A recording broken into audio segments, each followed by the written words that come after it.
കോഴിക്കോട് നഗരത്തിൽ ഓട്ടോ ഡ്രൈവറെ വെട്ടിക്കൊന്നു. ഗാന്ധിനഗർ സ്വദേശി ശ്രീകാന്താണ് കൊല്ലപ്പെട്ടത്. ഇന്ന് പുലർച്ചെയാണ് സംഭവം. കോഴിക്കോട് വെള്ളയിൽ പണിക്കർ റോഡിൽ വെച്ചാണ് ഓട്ടോ ഡ്രൈവറായ ശ്രീകാന്തിനെ വെട്ടിക്കൊലപ്പെടുത്തിയത്. ഓട്ടോയിൽ ശ്രീകാന്ത് കൂടാതെ മറ്റു 2 പേർ കൂടി ഉണ്ടായിരുന്നു. ഇതിലൊരാളാണ് കൊലപാതകത്തിന് പിന്നിലെന്നാണ് സൂചന. പുലർച്ചെയുണ്ടായ സംഭവം മണിക്കൂറുകൾക്ക് ശേഷം കണ്ട നാട്ടുകാരാണ് പോലീസിൽ വിവരം അറിയിക്കുന്നത്. കൊലപ്പെടുത്തിയ പ്രതി ബൈക്കിൽ രക്ഷപ്പെടുന്നതായി കണ്ടതായും നാട്ടുകാർ പറയുന്നു. കണ്ട് നമ്മളെ വീടിൻ്റെ അടുത്തുള്ള ഒരു സ്ത്രീയാണ്. അവർ അമ്പലത്തിൽ പോകാൻ വേണ്ടി എണീച്ച സമയത്താണ് കണ്ടത്. അപ്പോൾ അവർ നമ്മളെ വീട്ടിൽ വന്ന് പറഞ്ഞ്, അപ്പോൾ ഞാൻ എൻ്റെ കുട്ടികളെ എണീച്ച് വന്ന് നോക്കുമ്പോൾ അന്നേരം ജീവനില്ല. ആ സ്ത്രീ കാണുന്ന സമയത്ത് ജീവനുണ്ടെന്ന് പറഞ്ഞു. ഈ കൊല്ലപ്പെട്ട വ്യക്തിയെ പരിചയമുള്ളതാണോ? ഇവിടെ എപ്പോഴും ഉണ്ടാവുന്ന ആളാണ്. ഇവിടെ പുതിയടവാണ് വീട്. എന്താണ് ഈ കൊലപാതകത്തിലേക്ക് നയിച്ച കാരണം? അങ്ങനെ എന്തെങ്കിലും? എന്താ അതിൻ്റെ തലേന്ന് അവരെ കാറ് കത്തിയത്. അതിനെ തുടർന്നിട്ടുള്ള എന്താ സംഭവമാണ്.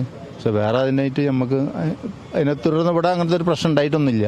ഈ ഓട്ടോയിൽ കൂടി ഉണ്ടായിരുന്ന സുഹൃത്തുക്കളെയും പരിചയമുണ്ടോ? ഇല്ല, അയാളെ അറിയില്ല. ഈ കൊലപാതകം നടത്തിയ ആളെയോ വെട്ടിയ ആളെയോ അങ്ങനെ എന്തെങ്കിലും കണ്ടിട്ടോ അങ്ങനെ എന്തെങ്കിലും ഉണ്ടോ? ആള് ബൈക്കിന്റെ മുകളിൽ ഇവിടുന്ന് പോണത് കണ്ട ആൾക്കാരൊക്കെ ഉണ്ട്. നിങ്ങൾ കണ്ടിട്ടുണ്ട് പോയത്? ഇല്ല, എന്നോട് വേറെ ആള് പറഞ്ഞ് ഒരു കൊടുവാളായിട്ട് ഒരാൾ വണ്ടി ഇതിലെ പോയി പറഞ്ഞു. കൂടുതൽ എങ്ങനെയാണ് കാരണമൊന്നും നിങ്ങൾക്ക് അറിയില്ല. കഴിഞ്ഞ ദിവസം ശ്രീകാന്തിന്റെ കാർ കത്തിച്ചതുമായി ബന്ധപ്പെട്ട് പ്രശ്നങ്ങൾ ഉണ്ടായിരുന്നു. എന്നാൽ ഇത് തന്നെയാണോ കൊലപാതകത്തിലേക്ക് നയിച്ചതെന്ന് സുഹൃത്തുക്കൾക്കും വ്യക്തതയില്ല. 2 ദിവസം മുന്നാണ് തെരഞ്ഞെടുപ്പിന്റെ സമയത്താണ് ഇതിന് സംഭവിച്ചത്. കാർ കത്തിച്ചത്. കാർ കത്തിക്കാനുള്ള ഒരു കാരണത്തിന് എന്താണെന്ന് അറിയില്ല.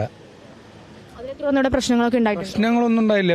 മൂപ്പരോട് നമ്മൾ ചോദിച്ചിന്, അങ്ങനെ ആരോടത്തിലും അങ്ങനെ പ്രശ്നമൊന്നും ഉണ്ടായിട്ടില്ല ആ സമയത്ത് പറഞ്ഞത്.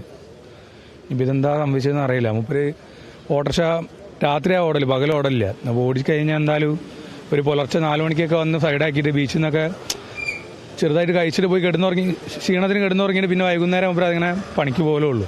ഇന്നലെ അവരെ കണ്ടിട്ടുണ്ടോ? ഇന്നലെ കണ്ടില്ല. ഏലത്തൂർ പോലീസ് സ്റ്റേഷനിൽ ഒരു കൊലപാതക കേസിൽ പ്രതി ചേർക്കപ്പെട്ട ആളാന്ന് പറയുന്നത്, അതിനെ കുറിച്ച് അറിയാം? അതിന് സത്യാവസ്ഥ എന്താ, കുറച്ച് മുന്നേ ഉണ്ടായ സംഭവമാണ്. കേസ് കേൾക്കുന്നുണ്ട്. അതെല്ലാം കഴിഞ്ഞാണ്. ഓട്ടോയിൽ മദ്യപിച്ചിറങ്ങുകയായിരുന്ന മറ്റൊരാളെ പോലീസ് കസ്റ്റഡിയിലെടുത്ത് ചോദ്യം ചെയ്തു വരികയാണ്. ശ്രീകാന്തിന്റെ കാർ കത്തിച്ച സംഭവവുമായി ബന്ധപ്പെട്ടവർക്ക് ഈ കൊലപാതകവുമായി എന്തെങ്കിലും ബന്ധമുണ്ടോ എന്നും പോലീസ് അന്വേഷിക്കുന്നുണ്ട്. വെള്ളയിൽ പോലീസാണ് നിലവിൽ കേസെടുത്ത് അന്വേഷണം ആരംഭിച്ചിരിക്കുന്നത്.